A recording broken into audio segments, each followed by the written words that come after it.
Bayangkan sebuah taman liar yang dibiarkan tumbuh tanpa arahan. Mungkin ada bunga-bunga indah, tetapi gulma pun ikut tumbuh leluasa, merayap, dan perlahan mengambil alih.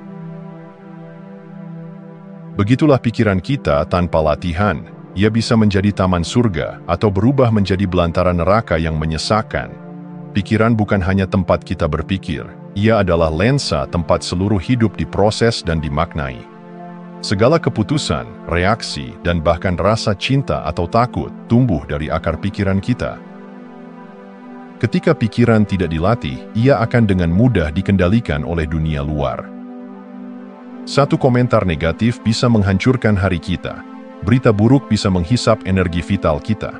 Musik, makanan, bahkan aroma dapat memicu ingatan yang menyeret kita kembali ke masa lalu yang belum sembuh. Tanpa disadari, kita menjadi budak dari stimulus yang tak kita pilih, dan hari-hari kita berjalan seperti autopilot, penuh reaksi, bukan kesadaran. Setiap hari, tanpa kecuali, kita berdiri di tengah medan tempur mental. Bukan perang dengan orang lain, tapi dengan pikiran kita sendiri yang bisa mengangkat kita atau menjatuhkan kita. Dan medan ini tidak terlihat, tapi terasa. Ia hadir saat kita membuka mata, saat melihat notifikasi pertama di ponsel, hingga momen sebelum kita tertidur. Pertanyaannya, siapa yang sedang memegang kendali? Melatih pikiran bukan tentang menjadi sempurna atau selalu positif. Ini tentang mengenali bahwa pikiran adalah alat, bukan tuan. Kita bisa belajar menenangkannya, memfokuskan arahnya, dan menanamkan benih-benih pikiran yang menyuburkan hidup kita. Disinilah segalanya bermula. Karena ketika kita bisa mengelola pikiran, kita bisa mengelola hidup. Dan saat hidup kita tertata dari dalam, dunia luar pun mulai mengikuti iramanya.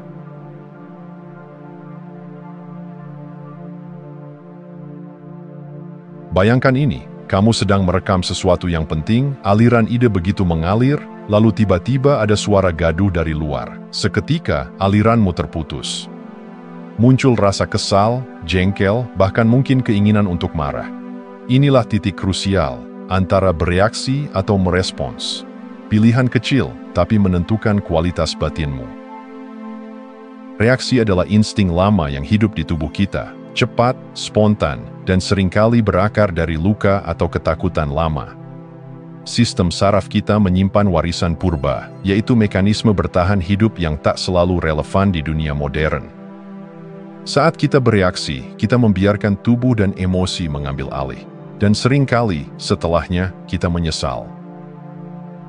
Respons, sebaliknya, adalah hasil dari kesadaran. Ia muncul ketika kita menciptakan sedikit ruang antara apa yang terjadi dan bagaimana kita memilih untuk hadir. Ruang kecil itu, detik-detik kesadaran, adalah pintu masuk menuju kedamaian batin. Di sanalah kita belajar untuk tidak dikendalikan oleh keadaan, tetapi menjadi saksi yang bijak di dalamnya. Melatih pikiran adalah latihan membangun ruang ini, bukan untuk menjadi pasif, tapi justru menjadi aktif secara sadar. Kedamaian batin bukan berarti tidak terguncang, tapi memiliki akar yang cukup dalam untuk tetap berdiri saat badai datang. Setiap gangguan dalam hidup, sekecil apapun, adalah undangan untuk latihan batin. Dan semakin sering kita memilih respons daripada reaksi, semakin kuat fondasi batin kita. Kita tidak bisa mengontrol dunia, tapi kita bisa melatih cara kita hadir di dalamnya. Disitulah kekuatan sejati lahir, bukan dari dominasi, tapi dari ketenangan yang dipilih secara sadar.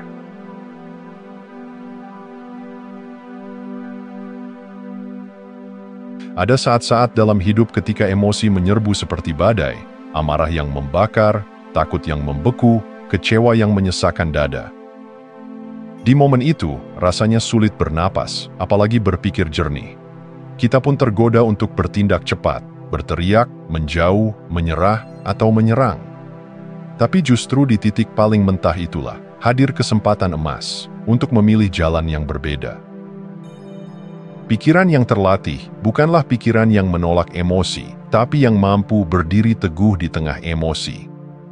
Seperti akar pohon tua yang tak tercerabut meski diterpa angin kencang, pikiran yang jernih menjadi penopang saat emosi datang silih berganti.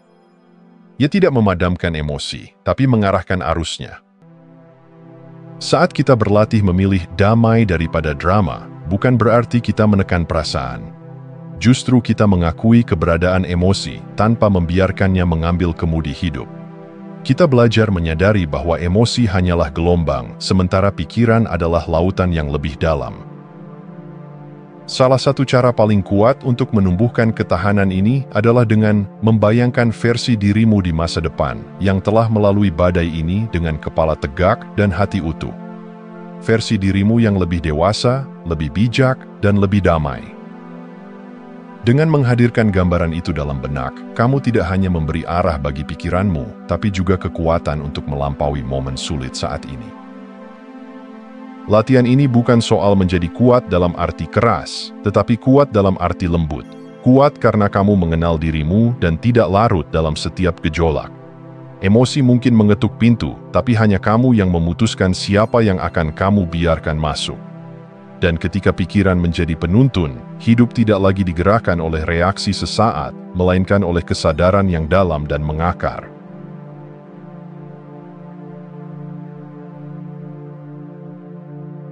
Kita sering mengira bahwa pikiran hanya ada di kepala, di balik dahi, di antara alur-alur logika dan ingatan.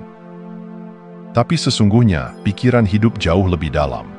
Ia berdiam dalam tubuh, dalam postur yang membungkuk saat terluka, dalam napas yang tertahan saat takut, dalam ketegangan otot yang tidak kita sadari. Tubuh adalah peta diam dari semua yang belum selesai dalam batin kita. Setiap emosi yang ditekan, setiap trauma yang tak sempat diungkapkan, tertinggal di tubuh. Bukan hanya sebagai kenangan, tapi sebagai energi yang membeku.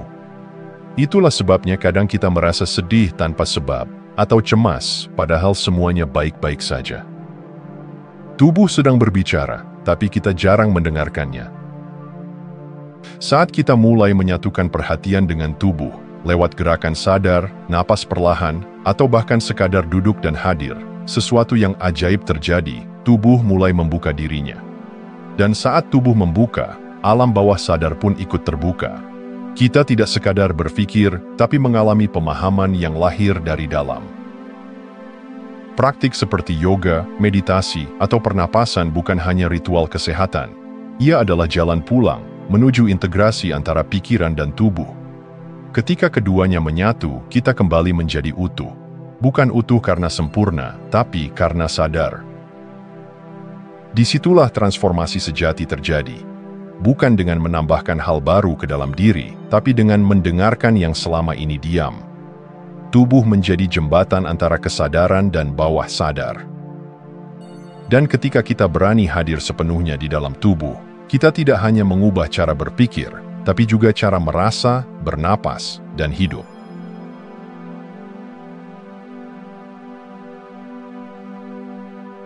Dalam dunia yang terus bergerak cepat, mudah sekali terjebak dalam pusaran pikiran. Agenda yang padat, notifikasi yang tak henti, kenangan yang terus berputar, dan kekhawatiran tentang masa depan memenuhi ruang batin kita. Kita menyebutnya sibuk, padahal yang terjadi adalah kita penuh oleh pikiran yang tidak pernah berhenti berbicara. Tapi ada perbedaan besar antara memiliki pikiran penuh dan menjadi mindful. Yang satu membuat kita tenggelam, yang lainnya menuntun kita untuk mengapung dalam kesadaran. Menjadi mindful adalah hadir sepenuhnya di momen ini, tanpa berusaha mengubah apapun, hanya menyadari dengan jernih. Kesadaran yang hadir di saat ini adalah ruang suci. Di dalamnya, tidak ada masa lalu yang mengikat, tidak ada masa depan yang membebani. Hanya ada napas yang masuk dan keluar, langkah yang menyentuh tanah, mata yang memandang tanpa penilaian. Dan dari ruang inilah, ketenangan yang sejati lahir. Melatih pikiran untuk hadir bukan berarti menghapus pikiran, melainkan melihat pikiran sebagai awan yang melintas di langit kesadaran. Kita tidak perlu memusuhi mereka, cukup menyadari dan membiarkan lewat. Latihan ini mungkin tampak sederhana, tapi dampaknya mendalam. Sedikit demi sedikit, kita mulai menguasai frekuensi batin kita. Kita bisa memilih untuk tidak larut dalam kecemasan, tidak hanyut dalam bayangan yang belum terjadi. Mindfulness bukan pelarian dari dunia, tapi cara kita hadir lebih utuh di dalamnya. Dan semakin kita hadir, semakin kita mengingat siapa diri kita di balik semua cerita dan keramaian, kesadaran yang tenang, luas, dan tidak tergoyahkan. Disitulah rumah sejati kita berada.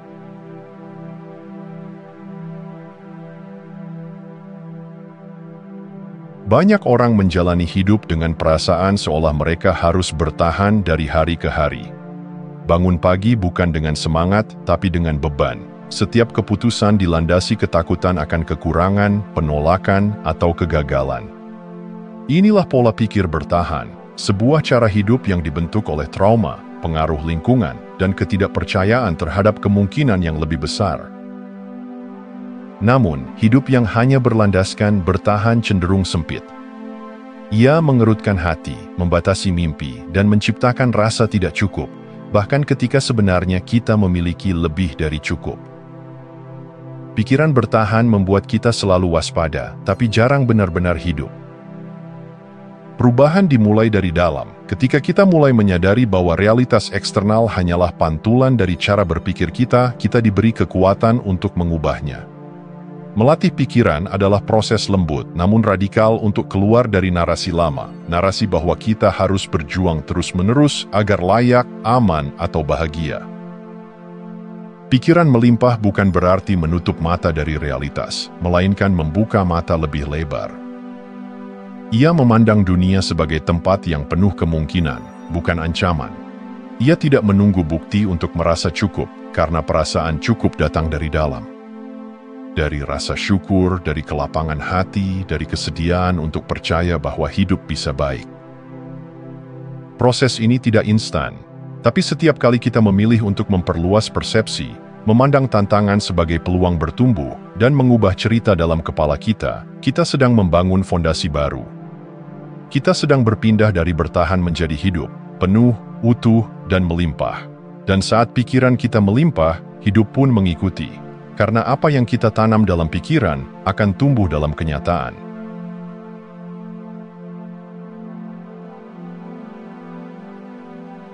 Pikiran kita adalah taman, dan seperti taman, apa yang kita rawat, itulah yang tumbuh. Jika kita terus memberi perhatian pada kekhawatiran, luka lama, atau penilaian diri yang keras, maka itulah yang akan berkembang, rumput liar yang mengganggu ketenangan batin. Tapi jika kita belajar memilih dengan sadar apa yang ingin kita fokuskan, maka kita sedang menanam benih baru yang akan tumbuh menjadi kekuatan batin yang indah. Fokus bukan sekadar kemampuan untuk berkonsentrasi, tapi juga sebuah tindakan spiritual. Kita sedang memilih cahaya mana yang ingin kita arahkan ke dalam diri. Dan seperti matahari yang menyinari taman, fokus mampu menghidupkan potensi yang semula tersembunyi. Ia menghangatkan, menumbuhkan, dan membangunkan sesuatu yang mungkin lama tertidur di dalam kita. Tapi tantangannya adalah, dunia hari ini penuh distraksi. Setiap notifikasi, komentar, dan pendapat bisa menyita perhatian kita dalam sekejap. Disinilah kekuatan fokus menjadi sangat penting. Kita tidak bisa menumbuhkan bunga kesadaran jika setiap hari kita menyirami gulma ketakutan dan keraguan. Maka pertanyaannya adalah, apa yang sedang kau beri cahaya hari ini? Latihan fokus bukan tentang menolak yang negatif, tapi tentang tidak memberinya pupuk. Kita belajar untuk kembali, lagi dan lagi, pada hal-hal yang membangun, rasa syukur, visi yang jernih, nilai yang bermakna. Dan semakin sering kita melakukannya, semakin subur taman batin kita menjadi. Pikiran akan selalu tumbuh, tapi hanya dengan fokus yang sadar, ia bisa tumbuh ke arah yang kita pilih. Jadikan fokusmu seperti matahari, hangat, teguh, dan terarah. Maka, kehidupan batinmu pun akan mulai mekar, perlahan namun pasti.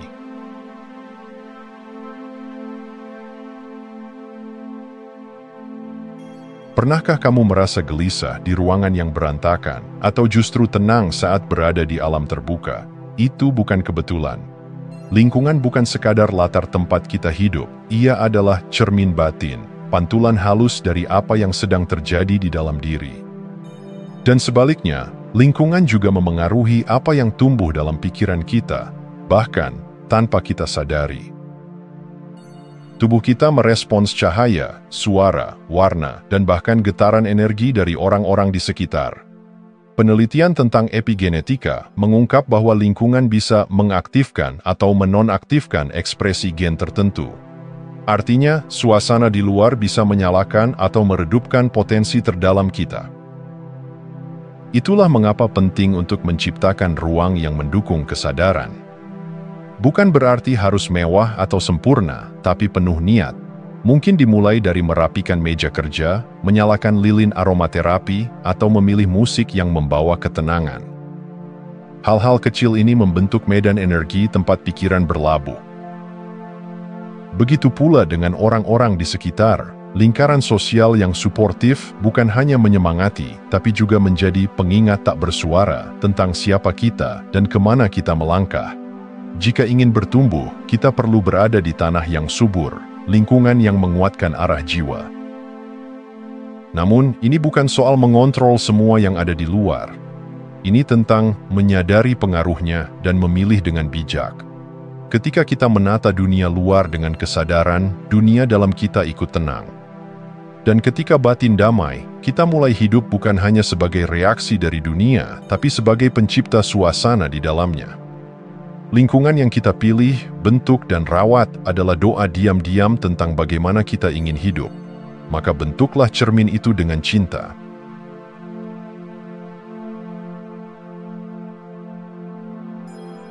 Kita sering memikirkan konsumsi hanya sebagai makanan yang masuk ke mulut. Tapi kenyataannya, kita juga terus-menerus mengonsumsi melalui mata, telinga, dan pikiran. Setiap berita yang kita baca, setiap obrolan yang kita dengar, setiap komentar yang kita serap, semuanya menjadi bahan bakar bagi batin. Apa yang kamu konsumsi hari ini akan menjadi suasana hatimu esok hari.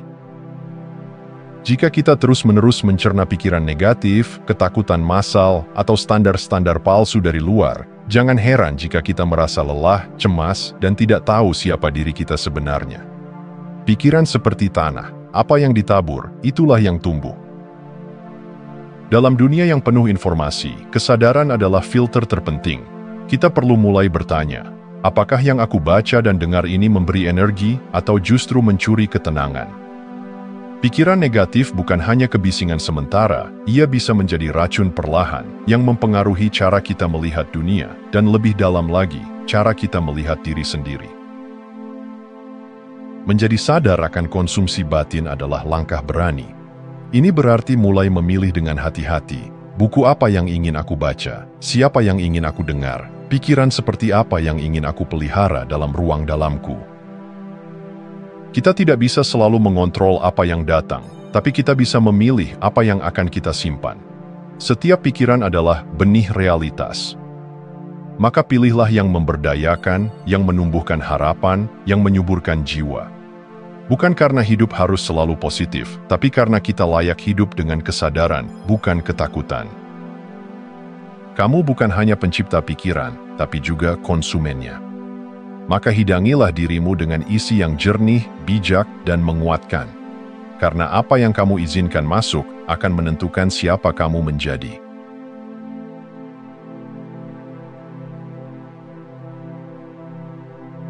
Kehidupan tidak selalu berjalan mulus. Ada pesan yang mengejutkan, komentar yang menyakitkan, situasi yang di luar dugaan. Dunia luar bergerak dengan caranya sendiri, kadang cepat, kadang kacau. Tapi di tengah semua itu, ada satu ruang yang tidak bisa disentuh siapapun, ruang kendali di dalam dirimu. Melatih pikiran bukan berarti menutup diri dari kenyataan, justru sebaliknya, ini adalah latihan untuk tetap hadir di tengah kekacauan tanpa larut di dalamnya. Saat dunia mengguncang, kamu punya pilihan, bereaksi secara otomatis atau merespons dengan kesadaran. Kedamaian batin bukan tentang tidak terganggu, tapi tentang tidak dibawa pergi.